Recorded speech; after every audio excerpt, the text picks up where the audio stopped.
Hi hello എല്ലാവർക്കും നമസ്കാരം. മൗനരാഗം സീരിയലിൻ്റെ തിങ്കളാഴ്ചത്തെ വിശേഷത്തിലേക്ക് എല്ലാ കൂട്ടുകാർക്കും സ്വാഗതം കേട്ടോ. അങ്ങനെ നമ്മുടെ ബഗാസുരനെ നിർത്തിപ്പൊരിക്കുക ശാരി. എടോ താനുണ്ടല്ലോ, പണ്ടൊക്കെ എനിക്ക് വലിയ ദൈവത്തെ പോലെ ആയിരുന്നു, പക്ഷെ ഇപ്പം താനേ എനിക്ക് വെറും കാലനാണോടോ കാലൻ. അങ്ങനെ ബഗാസുരനെ ഒരുപാട് ഫയർ ചെയ്തതിന് ശേഷം അവൾ അവിടെ നിന്ന് അങ്ങ് ഇറങ്ങി പോവുക. പിന്നീട് നമ്മുടെ ബഗൻ നിന്നിങ്ങനെ ആലോചിച്ചു. ഒരു തരത്തിൽ ശാരി പറയുന്നതും പ്രതികരിക്കുന്നതും ഒക്കെ അവളുടെ ഭാഗത്ത് ശരിയുള്ളത് കൊണ്ടാണല്ലോ. താനാണല്ലോ തെറ്റ് ചെയ്തത്. താര എന്ന സ്ത്രീയെ അവളെ നശിപ്പിച്ചത് കൊണ്ടാണ് ഇപ്പം തനിക്ക് ഇങ്ങനെയുള്ളൊരു പ്രശ്നങ്ങളൊക്കെ തൻ്റെ ജീവിതത്തിൽ വന്നത്. എന്നിട്ട് എല്ലാ കുറ്റവും താൻ കൊണ്ടുപോയി ഇട്ടതും ആ സേനൻ്റെ തലയിലായിരുന്നു. എങ്ങനെ ആലോചിച്ചും പെറുക്കിയൊക്കെ നിൽക്കുക. എന്തായാലും തന്നെ മോളുടെ ജീവിതം താൻ രക്ഷിക്കണം. ഭാര്യ തന്നെ വിട്ടൊഴിഞ്ഞു പോയാലും തനിക്കിപ്പം വലിയ പ്രശ്നമൊന്നും വരാനില്ല. പക്ഷെ മോളുടെ കാര്യം അങ്ങനെയല്ല. മോളുണ്ടല്ലോ, ഒരുപാട് സങ്കടങ്ങളൊന്നും സഹിച്ചു കഴിഞ്ഞാൽ നമ്മുടെ ബഗാസുരൻ്റെ ചങ്ക് ഇങ്ങനെ കത്തും. അതുകൊണ്ട് തന്നെ മനുവിനെ എങ്ങനെയും ഒഴിവാക്കണമെന്നുള്ള കാര്യങ്ങളൊക്കെ ആലോചിച്ചുകൊണ്ട് നിൽക്കുക. ആകെ തനിക്ക് സഹായമായിട്ടുണ്ടായിരുന്നത് രൂപയായിരുന്നു. ആ രൂപ പോലും ഇപ്പം തന്നെ തിരിഞ്ഞു നോക്കുന്ന ഒരവസ്ഥയിലേ അല്ല. ശാരി ഒരിടക്ക് പറയുകയും ചെയ്തു, രൂപയും കളം മാറ്റി ചവിട്ടിയെന്ന്. ഇനി ഇതിലെന്താ ഞാൻ വിശ്വസിക്കേണ്ടതെന്ന് അറിയാണ്ട് ബഗാസുരൻ നിന്ന് കുഴങ്ങുമ്പോഴാണ് പുള്ളിക്കാരൻ എന്നൊരു കാര്യം ചെയ്യാം, രൂപയെ വിളിച്ച് കുറച്ച് പണം ആവശ്യപ്പെട്ടാലോ. അവൾ പൈസ തന്നു കഴിഞ്ഞാൽ അത് മനുവിന് കൊടുത്താൽ മനു എത്രയും പെട്ടെന്ന് തൻ്റെ മകളുടെ ജീവിതത്തിൽ നിന്ന് പോകുമല്ലോ. ഇതൊക്കെ ആലോചിച്ചുകൊണ്ട് നമ്മുടെ ബഗാസുരൻ രൂപയെ വിളിക്കുക. എന്താ ഏട്ടാ വിളിച്ചത്? അതെ രൂപേ, എനിക്ക് നിന്നോട് ചില കാര്യങ്ങളൊക്കെ സംസാരിക്കാനുണ്ട്. നമുക്ക് എപ്പോഴാണ് ഒന്ന് കാണാൻ പറ്റുന്നത്? എന്താ ഏട്ടാ കാര്യം? എടി, ഞാൻ നിന്നോട് പറഞ്ഞില്ലേ സരയുവിൻ്റെ കാര്യം. ആ മനുവിന് കുറച്ച് പൈസ കൊടുത്തു കഴിഞ്ഞാൽ അവൻ നമ്മുടെ സരയുവിൻ്റെ ജീവിതത്തിൽ നിന്ന് പോവും. അങ്ങനെയാണെങ്കിൽ നമ്മൾ ആഗ്രഹിച്ചതുപോലെ കിരണിനെയും സരയുവിനെയും കൂട്ടി ഒന്നിപ്പിക്കാനും സാധിക്കും. ഏട്ടാ, അതൊക്കെ നടക്കുന്ന കാര്യമാണോ? കിരൺ കല്യാണി എന്ന് പറഞ്ഞാൽ അവന് ജീവനാണ്. അങ്ങനെയുള്ള സ്ഥിതിക്ക് ആ സ്ഥാനത്ത് സരയുവിനെ കൊണ്ടുവരണമെന്ന് വിചാരിച്ചാൽ നടക്കുന്ന കാര്യമാണോ ഏട്ടാ? എടി, ഞാൻ നിന്നോടല്ലാതെ ആരോടാ ഒരു സഹായം ചോദിക്കുന്നത്? ഇപ്പം എൻ്റെ ഭാര്യ ഉണ്ടല്ലോ ശാരി, അവൾ പോലും എന്നെ തള്ളി പറയുന്ന ഒരവസ്ഥയിലാണ് ഉള്ളത്. എന്തായാലും നീ മാത്രമേ എനിക്ക് സഹായത്തിനുള്ളൂ. നീ എന്നെ അങ്ങനെ കൈവിടരുതെന്നും പറഞ്ഞ് ബഗാസുരൻ നമ്മുടെ രൂപയുടെ അടുത്ത് ഇങ്ങനെ കെഞ്ചുക. രൂപയാണെങ്കിലും എന്നാൽ ആയിക്കോട്ടെ ഏട്ടാ, നമുക്ക് കാണാമെന്ന് പറയുക. അപ്പോൾ കാണുന്ന സമയമാണെങ്കിൽ കുറച്ച് പണമാണ് ആശാൻ ആവശ്യപ്പെടുന്നത്. അങ്ങനെ ആ ഒരു സീനൊക്കെ കഴിയുമ്പോഴാണെങ്കിലോ നമ്മുടെ കാർത്തികയെ കാണിക്കുക. ജയിലിൽ നിന്നും തൻ്റെ പുന്നാരച്ഛനെ ഇറക്കിയിരിക്കുക കാർത്തിക. അതിനുശേഷം അച്ഛനോട് പറഞ്ഞു, അച്ഛാ, ഇനി എന്തായാലും അച്ഛനെ തകർക്കാൻ ശ്രമിച്ചവർക്കൊക്കെ മുട്ടൻ ശിക്ഷ തന്നെ കൊടുക്കണം. അതിനു വേണ്ടിയിട്ട് ഇനി അടുത്ത കോടതി കൂടുന്ന സമയത്ത് അച്ഛനും വിക്രവും ഒക്കെ നല്ല രീതിയിൽ നന്നായിട്ട് തന്നെ അവിടെ പെർഫോം ചെയ്യണം. ആ കല്യാണിയും കിരണും അതുപോലെ ആ കാശ് വാങ്ങിച്ചവളുണ്ടല്ലോ ലക്ഷ്മി, അവൾ ഉൾപ്പെടെയുള്ള ആൾക്കാരൊക്കെ നാണം കെടണം. പിന്നെ അച്ഛൻ്റെ മുൻഭാര്യയായിരുന്ന ദീപ, അവരെയും വെറുതെ വിടരുത്. എല്ലാവരും കാണണം അച്ഛൻ നന്നായിട്ട് ജീവിക്കുന്നത്. എന്തായാലും മോൾ എൻ്റെ കൂടെ ഉണ്ടല്ലോ. ഇത്രയും വലിയൊരു പ്രശ്നത്തിൽ നിന്ന് മോൾ എന്നെ ഈസിയായിട്ട് രക്ഷപ്പെടുത്തിയല്ലോ എൻ്റെ അച്ഛ. എന്നാലും ഇനി ഇതുപോലെയുള്ള തീക്കളികൾക്കൊന്നും നിൽക്കണ്ട കേട്ടോ. എത്രയും പെട്ടെന്ന് അച്ഛൻ്റെയും എൻ്റെ അമ്മയുടെയും വിവാഹം ഞാൻ നടത്തിത്തരാം. അതുവരെ അച്ഛനൊന്ന് ക്ഷമിക്കുമെന്ന് പറഞ്ഞു. ആയിക്കോട്ടെ മോളെ. അങ്ങനെ വിക്രത്തിൻ്റെയൊക്കെ അടുത്തേക്ക് ചെല്ലുക പ്രകാശൻ.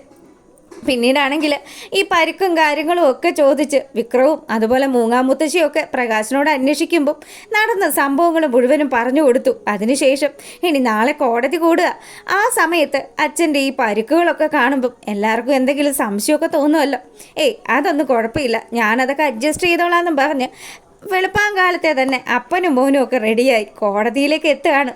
അവിടെ വന്നതും നമ്മുടെ കിരണും കല്യാണിയും ഒക്കെ ഉണ്ട് കേട്ടോ.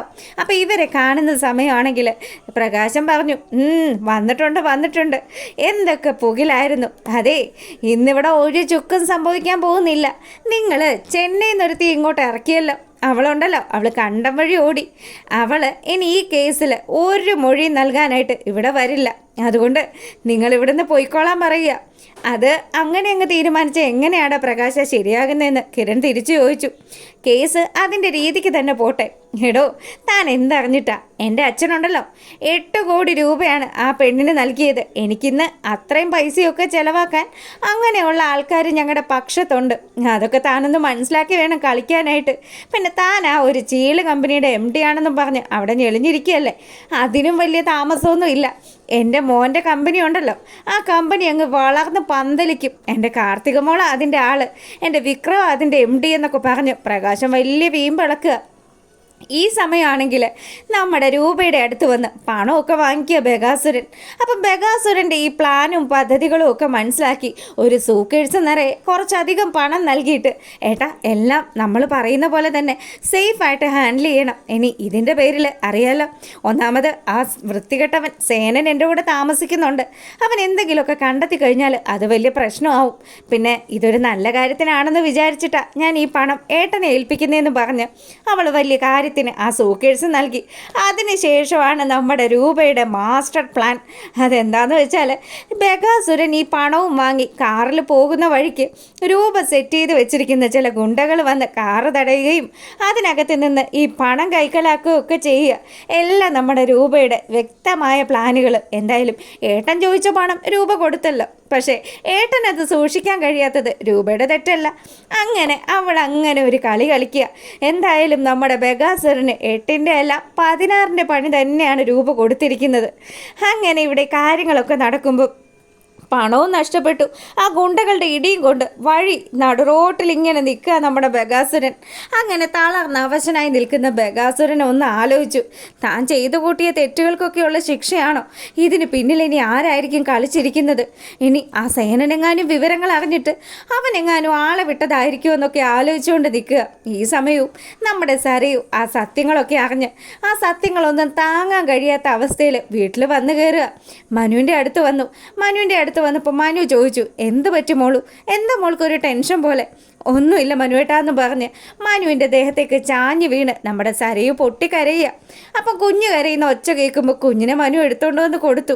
കുഞ്ഞിനെയും വാരിയെടുത്ത് അവൾ വീണ്ടും വീണ്ടും കരഞ്ഞുകൊണ്ടിരിക്കുമ്പം മനുവിന് തോന്നി, ദൈവമേ, ഇനി താനെങ്ങാനും പേടിക്കുന്ന പോലെ ഇവളെങ്ങാനും എന്തെങ്കിലും സത്യം കണ്ടെത്തിയിട്ടാണോ ഇനി തൻ്റെ കഴുത്തിന് ഇവൾ എന്നാണോ പിടിക്കുന്നത് എന്നൊക്കെ ആലോചിച്ചുകൊണ്ട് മനു വണ്ടടിച്ച് നിൽക്കുക. അപ്പോൾ ഇതൊക്കെയാണ് ഇനി വരാനിരിക്കുന്ന വിശേഷങ്ങളിലൊക്കെ ഉള്ളത്.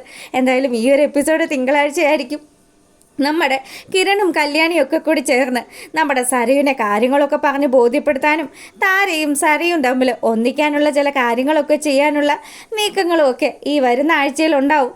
അപ്പം എല്ലാവരും കാത്തിരിക്കുക. നമ്മുടെ ബഗാസുരന് കിട്ടിയിരിക്കുന്ന ഈ പണി കണ്ടല്ലോ, ഇനിയും ശാരി എന്തായാലും ചുമ്മാതെയൊന്നും ഇരിക്കില്ല. ബഗാസുരന് വേണ്ടുന്ന ശിക്ഷ അടിക്കടി കൊടുത്തുകൊണ്ടേ ഇരിക്കുമെന്നൊക്കെയാണ് വിശേഷത്തിലുള്ളത്.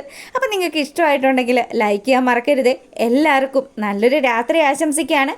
അപ്പം നാളെ രാവിലെ നമുക്ക് നെക്സ്റ്റ് വീക്ക് പ്രമോ വിശേഷമൊക്കെ ആയിട്ട് വരാം. എന്തായാലും ആ പ്രമോ നമുക്ക് കിട്ടിയിട്ടില്ല.